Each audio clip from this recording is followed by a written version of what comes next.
Hello and welcome to this podcast at The Wire.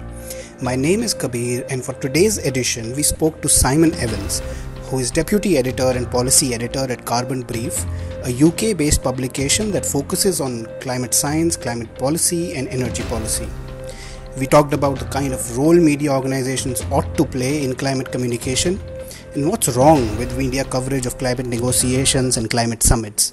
Simon also spoke in detail about the possible impacts the coronavirus crisis and the recession to come can have on climate policy across the world.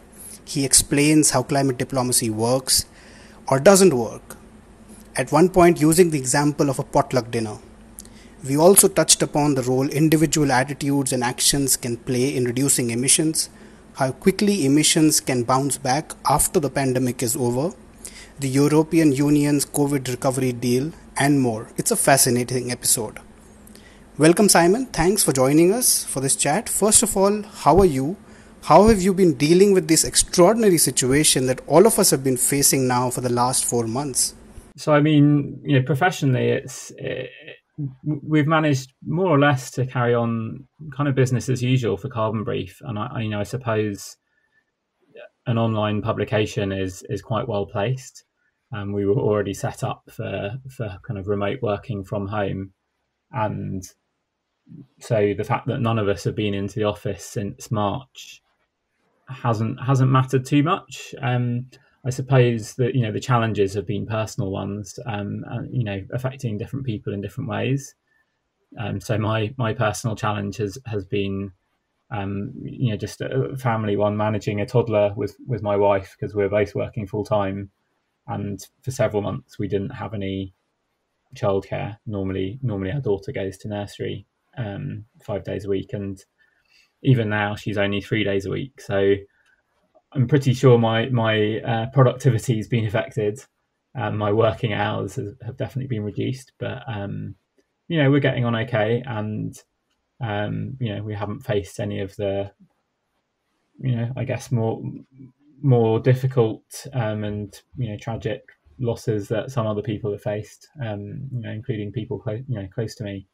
So we're getting on okay, but obviously it's hard.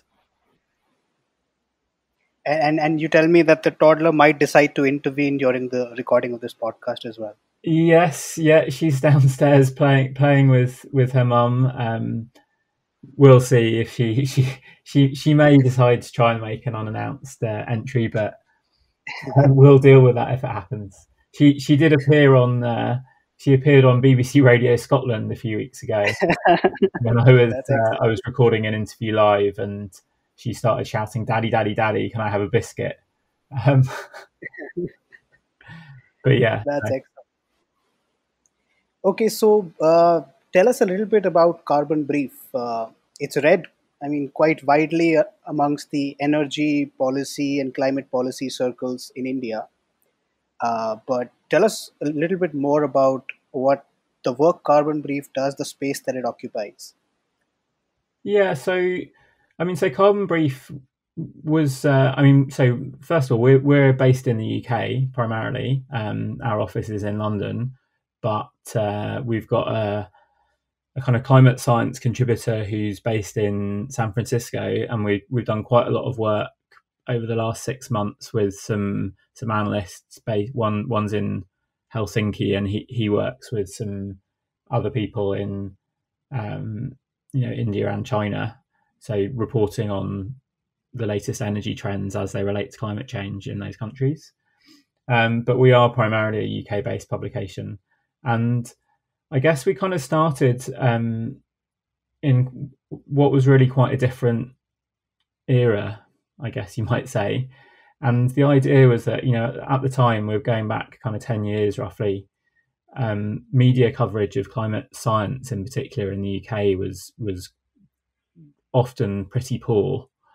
And Carbon Brief was designed to kind of, I guess, raise the quality of debate and offer scientists a place to actually explain their findings in a nuanced way without kind of fear of soundbite or misquotation or anything like that. And then just over the years, it's kind of evolved.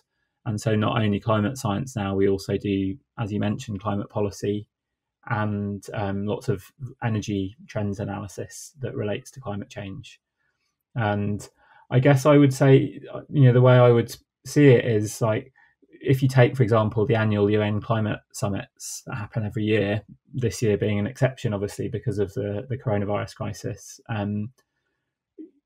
typically news media coverage, at least in the UK, I know, Kabir, you've done some very good reporting of some of the nitty gritty details of negotiations, but a lot of the UK media coverage is quite superficial, and it really only focuses on tiny little details, like a fight between country X and country Y over issue Z, and it's quite easy, at the end of a summit, you would leave without any real understanding. If you've just been reading the media coverage, you wouldn't have any real understanding about what happened, what the purpose of the COP was, what people were. If I could intervene there, Rick, the Yeah, thing also, like, the sort of the trade-off here also is that the general public would not really be interested in what the details of those negotiations are, right? Like, for example, like, you focus a lot on the brackets and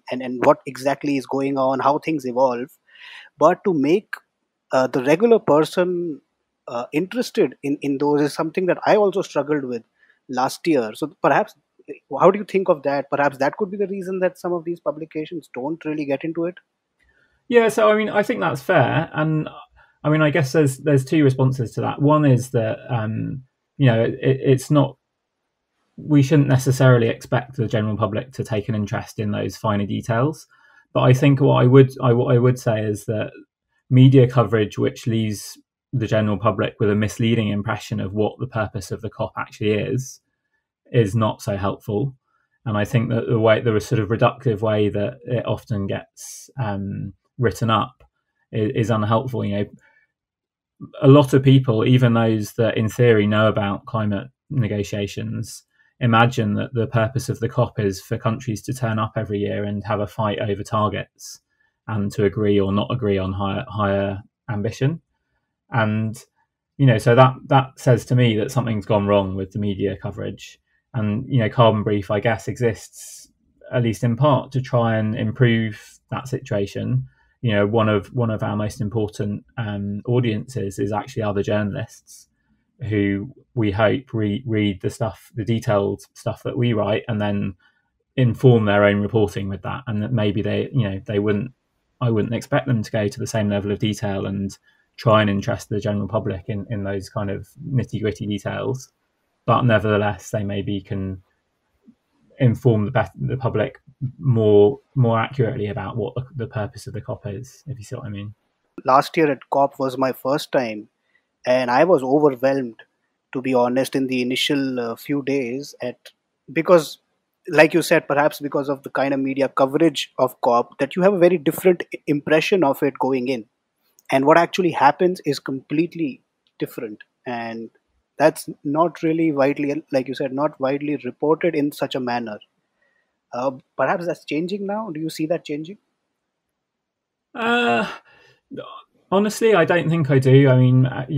We have, I guess, quite close relationships with a lot of the kind of other journalists that attend the COP and will be there reporting on it. And apart from the specialist media, the things that they're looking out for, that the things that get them excited, those other journalists, it's like, oh, when's Greta Thunberg going to arrive? And there was a moment in Madrid last year where all of the journalists that I was speaking to were kind of like, oh, it's a bit boring, there's nothing happening. Well, at least Greta's going to arrive on Friday, and that will pep things up. There'll be something to write about in our bulletin. And unfortunately, I don't know, perhaps that's unfair. Like the BBC News correspondent Matt McGrath has done some great reporting that has actually managed to get into some of the details. But I would say, by and large, particularly the newspaper coverage is quite superficial still. We don't know when we'll have a chance of changing that next, right? Is it likely that the COP could be pushed further? since it's been delayed already. It was supposed to happen in November in Scotland.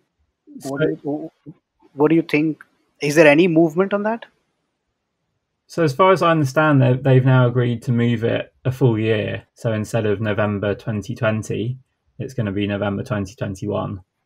And obviously, I don't have a crystal ball. I don't think anyone really knows how long the coronavirus crisis is going to continue to affect, big international summits and people's daily lives. But I would at least hope that by November next year, it would be possible to hold that summit. And again, it will be in Glasgow. So they've literally just postponed everything for a year. So it's going to be delayed by almost 1 year, and this was being talked about as one of the crucial climate summits before the Paris Agreement kicks in. So, what do you think this delay is going to mean for the Paris Agreement? And do you also expect that negotiations are going to the tone, the tenor of the negotiations could change radically because of the coronavirus situation and the economic stress that's going to be there around the world because of it? So I would say there's a few different things going on. One is that, let's say, if we if the world is serious about meeting the 1.5 degrees limit, which is the aspirational goal of the Paris Agreement, then time is extremely tight. The remaining carbon budget to stay below 1.5 degrees is so small that each additional month, let alone a whole year of delay, is a big deal. You set against that a few other things. I mean, as a result of the crisis, we're going to see an unprecedentedly large drop in emissions this year, almost certainly, and that, to an extent, that kind of creates maybe a little bit of breathing space. And I think the other thing to say is that it remains the case. I mean, it was always true, even before the delay due to coronavirus, that probably the biggest number one issue for that would shape COP26 was going to be the US election, and that was going to take place just a matter of days before COP26 started, and really would have, or could easily have, overshadowed the summit.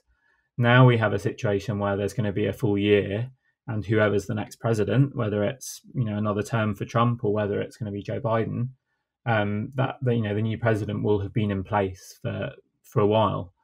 And if we want to be optimistic about the chances of meeting the Paris goals, then we have to hope that Biden is elected, and that would mean that he would have plenty of time to at least start the process of rejoining Paris and to come up with a new US climate pledge. And if that were to happen, the US could throw its weight behind internationally, persuading other countries to raise their ambition, and that could lead to a radically different type of COP26 compared to what we would have had if Biden had literally just been elected and there was great uncertainty about how the US would respond. And why is the role of the US so important? Like, I was noticing even in COP25 that even though the US was poised to leave the Paris Agreement, it still played a very important role in the negotiations, in actually disrupting the negotiations. But why is it that the United States plays such a crucial role in climate negotiations? So one of the things that's been really interesting to see since Trump was elected is that actually, beyond the headline, US pulls out of Paris, it does appear that the Trump administration has very little interest in the Paris process and the UN climate process as a whole. And that's actually created quite an interesting space for the US negotiators, where effectively the same career officials that have been in the State Department for a long time, they've just continued negotiating almost as if it isn't a Trump administration. That they've continued to play quite a similar role to what you would have expected anyway. They've continued to push the same sorts of priorities. Like, for example, the transparency regime of Paris, how countries report about what they're actually doing to meet their pledges. That's still a very important priority for the US. And what they've also done is negotiated as if, or negotiating with an eye on the US rejoining the Paris process later. And so they've, for example, argued that certain things can't be introduced if you want the US to be able to rejoin. They can't. They've sort of refused to agree to provisions that would make that rejoining process more difficult. Of course, it's true, as you say, that there have been some places where the US has been disruptive. I mean, at COP24 in Poland, there was the kind of widely reported argument about how to respond to the IPCC's special report on 1.5 degrees, and it was the US, along with Saudi Arabia and others, that kind of opposed language welcoming that report. And so in some places the US has played a more disruptive role than you would have expected, but actually in the main, it could have done so much more to disrupt than it has done. I think a lot of people have been surprised at how constructive it's continued to be, despite the fact that the Trump administration wants to, has pulled the country out of the deal. I guess the other place where the US role is really crucial is just in that kind of that international peer pressure, which is really the foundation of Paris. We tried with the Kyoto Agreement to have a system where targets were agreed from the top down and they were negotiated at international fora, and ambition was divvied up between countries. And that didn't work, not least because it didn't include all of the countries of the world. And the Paris Agreement is very much bottom up, and everyone just comes to the table with whatever they feel they can offer. Kind of like a pot. I don't know if you have something similar. People talk about a potluck dinner. I think that might be a New Zealandism because I've got family there. But effectively, you invite friends over for dinner, and they bring whatever they bring a dish, and then collectively you have a nice meal. And that's kind of the Paris Agreement. Okay. Right? People turn up with a dish, and then I guess the other aspect of the Paris Agreement is that, let's say halfway through the meal, we all stand around and say, "Oh yeah, I mean, Kabir, he brought something okay, but to be honest, he could do better. Maybe next week he'll do a better dish." And that Simon's dish is pretty poor, to be honest. And that kind of social, very human interaction is really the foundation of Paris.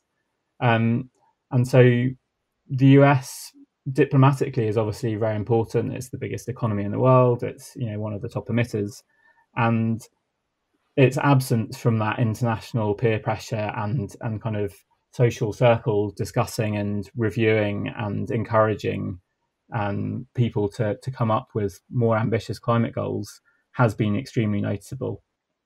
And so coming back to what's happening right now, you mentioned that there has been a drop in emissions this year due to the coronavirus, due to the virtually shutting down of the world economy. Mm-hmm.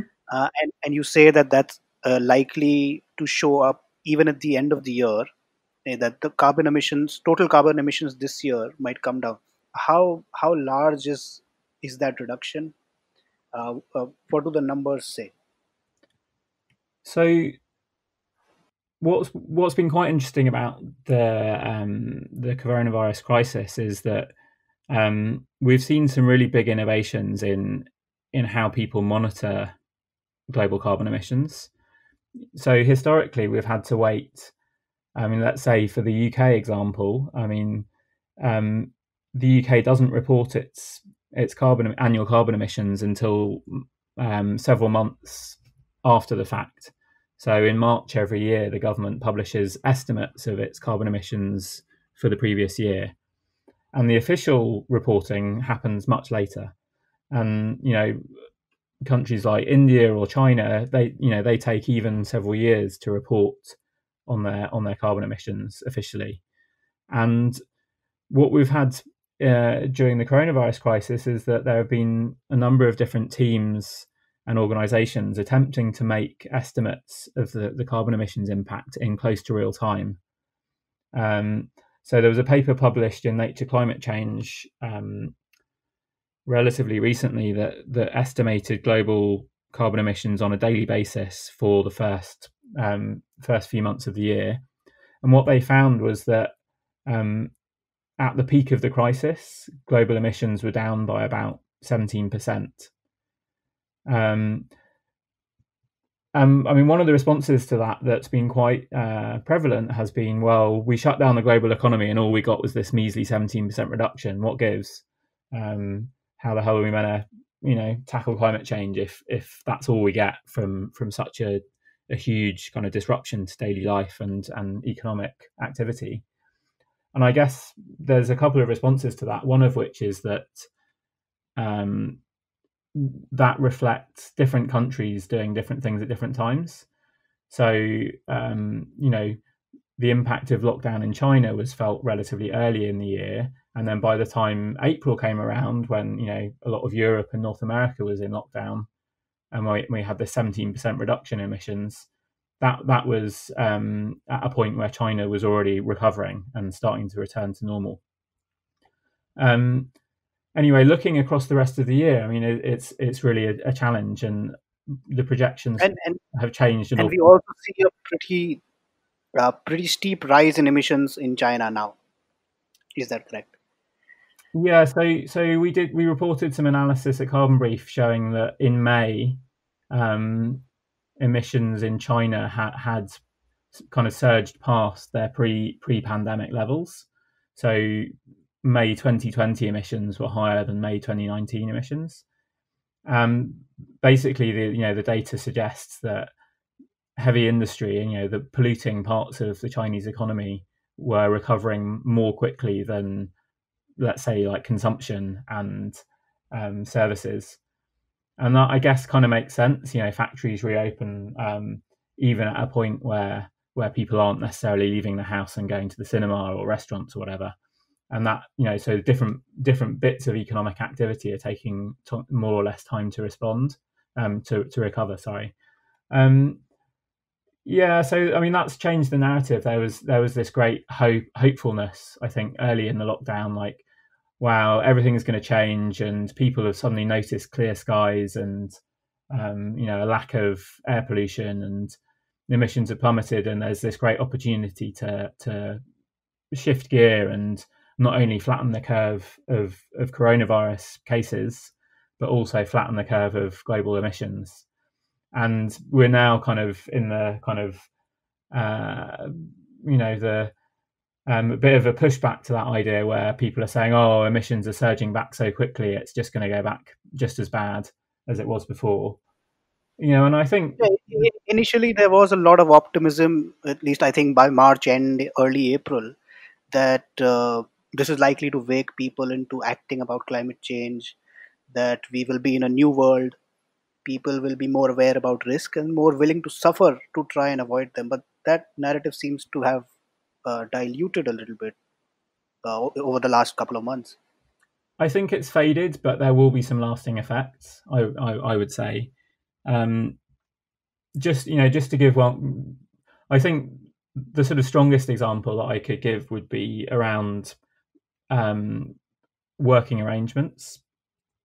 And at least in the UK, and I think in the US as well, I don't know how prevalent this is, in your country, but the idea that people could maybe predominantly work from home, that could have quite profound implications about where people live, the way cities are organised, levels of infrastructure required for commuting, and actually that really changes, or it could really change the structures in which people make decisions in their daily lives.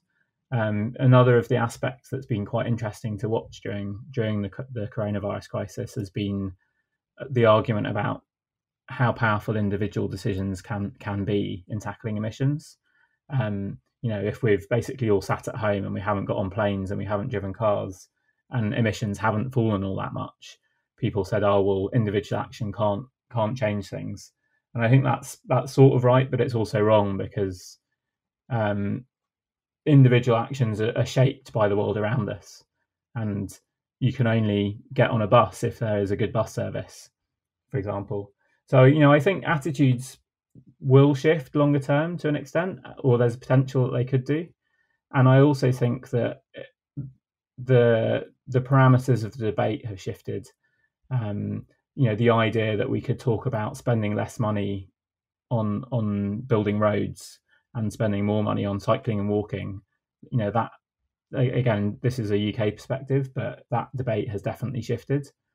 And I think that a big crisis like this, it really kind of throws everything up in the air, and arguments that seemed impossible to make, or changes that seemed too hard to make previously, suddenly become more possible. But like you spoke about people working from home, do you see any pushback also against that now that it's been 4 months? People sort of people staying away from office. Are they sort of realizing that colleagues are not only a nuisance, but they are interacting and going to office, having a change of space in your 24-hour routine is also kind of important. That is something that I have felt very much so. And I mean, I'm just itching to go back to office and meet my colleagues. Is that something that is also coming back? People are talking about it now. I mean, I certainly think it's the case that being stuck at home and not really having any options to do anything apart from going for a walk, that's definitely wearing, and undoubtedly people are craving a change of scene and that interaction. Actually, Carbon Brief is planning to meet up in person next week. Later this week, we're going to go and sit in the park together, which we obviously can do within, we can all kind of sit apart in a park, but at least see each other and have a chat. So yeah, I know that people are kind of craving that, but I think that, it's kind of what I said, that it whereas the assumption had been that we will generally be in the office, and we might do some days working at home, I think that the assumption now might be more like we'll probably, some of us at least will generally be working at home, but we will come into the office sometimes, and it's just slightly rebalance that equation. Right. And speaking of other emissions that could go up, like China has had a swift recovery. What do you think? The EU also, the European Union also seems to be now on the recovery track. And how rapidly do you think emissions could rise?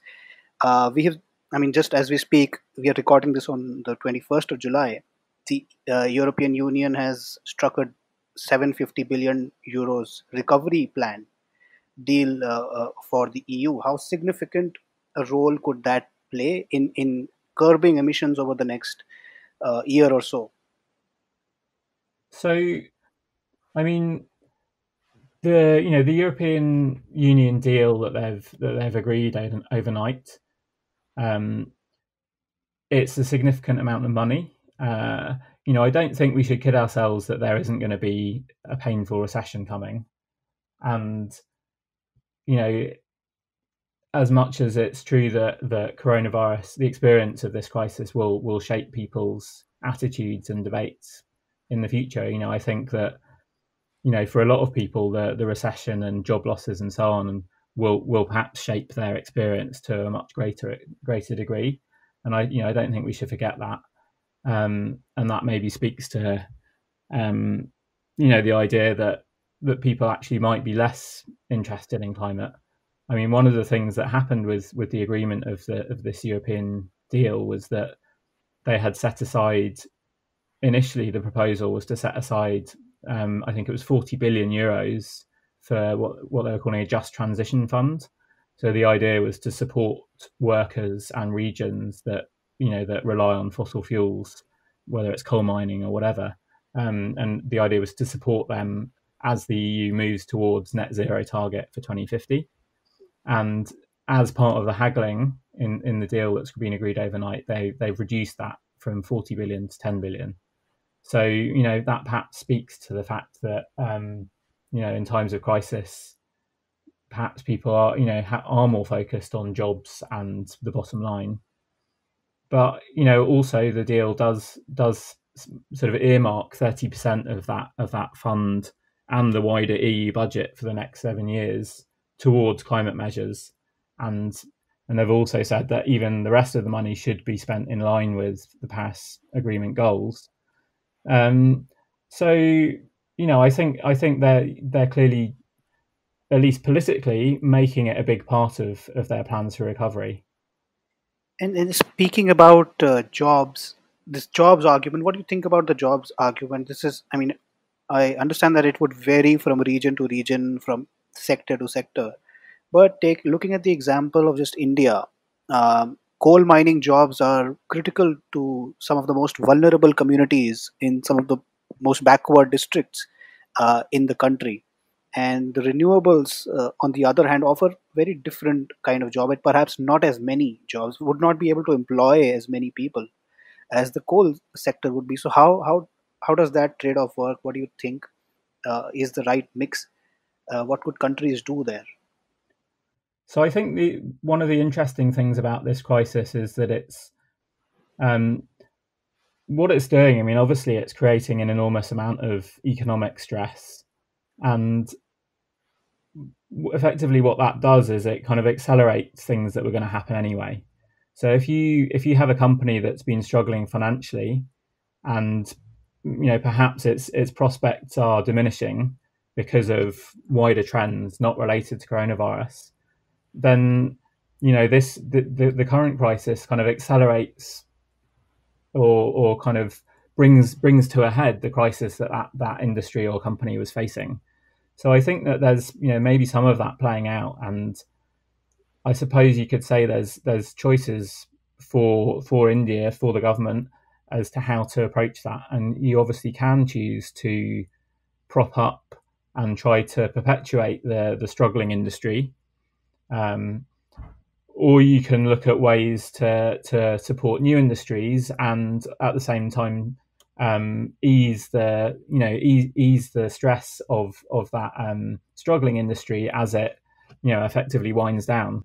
And how are those choices likely to be made, given the recession, and given that a large part of the world is now led by populist inward looking leaders?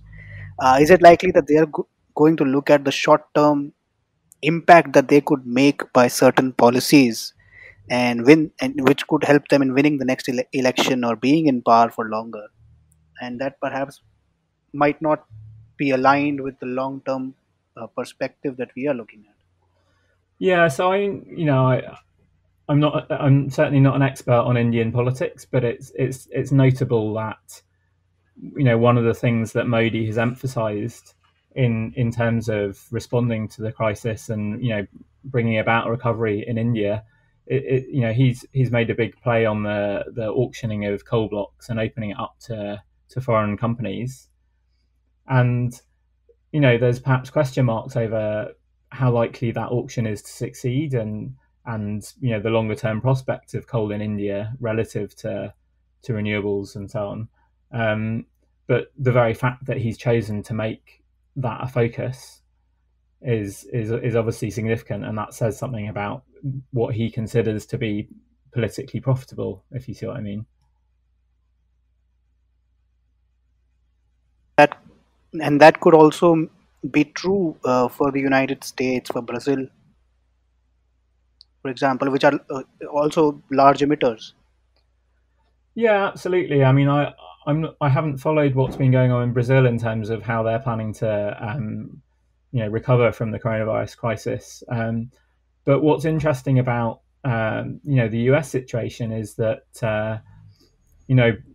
Biden, the presidential rival for the election in November, has actually made jobs and the recovery kind of central to his pitch, and actually has built that around climate action, right? Because climate action requires huge investments, potentially investments that bring with them lots and lots of jobs, whether it's in building greener infrastructure or retrofitting existing homes, for example, to be more energy efficient.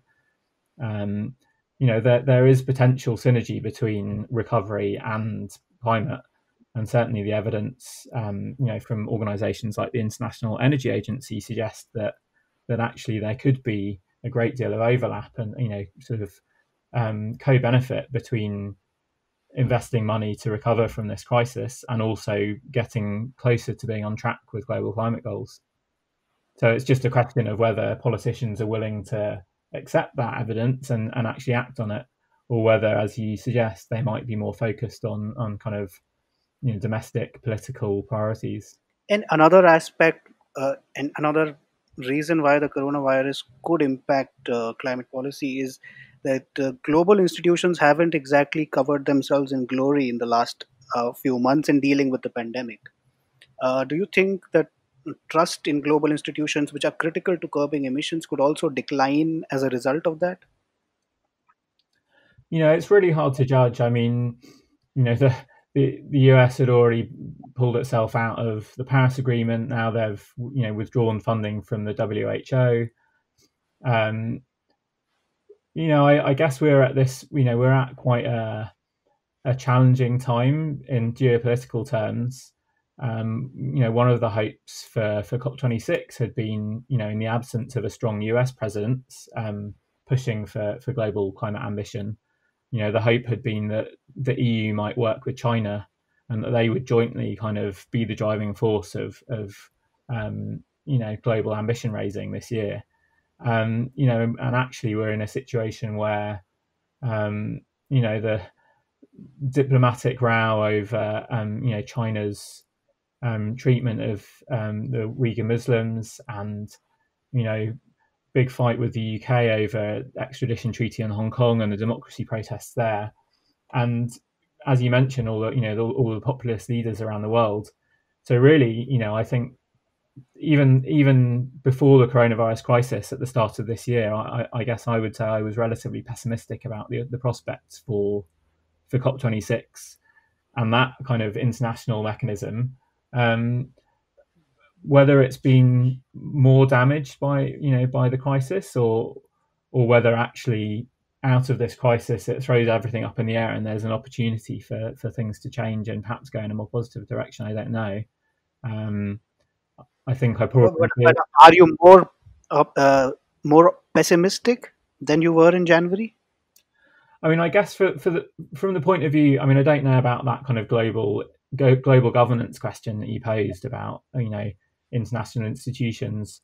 But I guess from the narrow perspective of COP26, I think that it's probably more positive because, if anything, the crisis and the Trump administration's handling of it or mishandling of it has increased the prospects for a Biden presidency.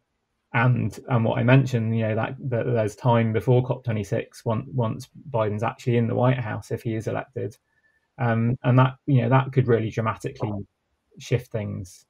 But again, it's still against that quite negative geopolitical backdrop, and who knows where that's going to go. So I think I veer between more pessimistic and more optimistic, depending on the day and whether it's sunny. Right. And what role do you think countries like China and India should be expected to play in cutting future emissions? Because they account for very little in terms of historical emissions, but will account for a bulk of emissions in the future. So how does one strike the balance there? So I think we're in a really, we're in a very challenging position now. I mean, first of all, just to say that it's true what you say in relation to India. India accounts for a pretty small proportion of historical emissions, but actually China is kind of getting up there now. It's really catching up very, very quickly, and it's I would say probably could easily be in the top three in terms of historical emissions, not only in terms of today. And I think, for a long time there was this idea that, that those developed countries which had emitted and got rich, on fossil fuels over the last 150 years or whatever, they really ought to take responsibility for this problem. But I think now we're in this situation where, the science from the IPCC and others basically says that the remaining carbon budget, if we want to meet any climate goal, whether it's 1.5 or 2 degrees or 3 degrees, that requires global net zero emissions. And that says to me that, there's really no space for anyone to just imagine that they can continue to emit. And then it really is a question of how quickly different countries get to net zero. So obviously, there's a recognition that, that certain countries need to have more emissions space, particularly those that are less developed and have, millions or even billions of people in poverty. But I think that there's also been a shift, just from a self-interested perspective, where we are now seeing that, in India, for example, solar auctions coming in easily undercutting the price of coal-fired electricity, and that changes the calculus a little bit. So I think, yes, historical responsibility matters, but also actually all countries, we no longer have the luxury of being able to allow any country, particularly a large one like China and India, to just continue as if they don't have climate constraints, because they do. They will eventually need to get to net zero, and actually some of the changes that they might need to make will be beneficial for them just from a selfish perspective. Even from an economic perspective, those changes might be beneficial for the countries those changes are being made in. Yeah, I mean, I think you can see that in India's set extremely ambitious targets for renewables, and that's partly out of a recognition that they actually stack up financially for India. So that's kind of an example of the Paris Agreement working. It's about countries making self-interested pledges, and actually what would great ambition on climate from India for large sectors of their emissions, would actually make financial sense. And finally, I just wanted to talk a little bit about. I mean, in the last year or so, last couple of years, we've seen increasing awareness about climate change, and we are also seeing increasingly every year more climate impacts every year now. So, how do you see the role of publications like the Carbon Brief evolve in this? And what sort of mix of ground reportage and policy analysis do you think these sort of publications should be looking at, and it is ideal for communicating climate change? So first of all, just to kind of reflect on your previous question, what we were talking about on self-interest and climate action. I mean, as you say, we're seeing every year increasing climate impacts, and it's certainly the case that countries like India, like Bangladesh, lots of very vulnerable countries that haven't historically contributed to the climate problem are acutely vulnerable to the consequences. And so simply from that perspective, it's in their interests to try and be part of a global action to curb emissions.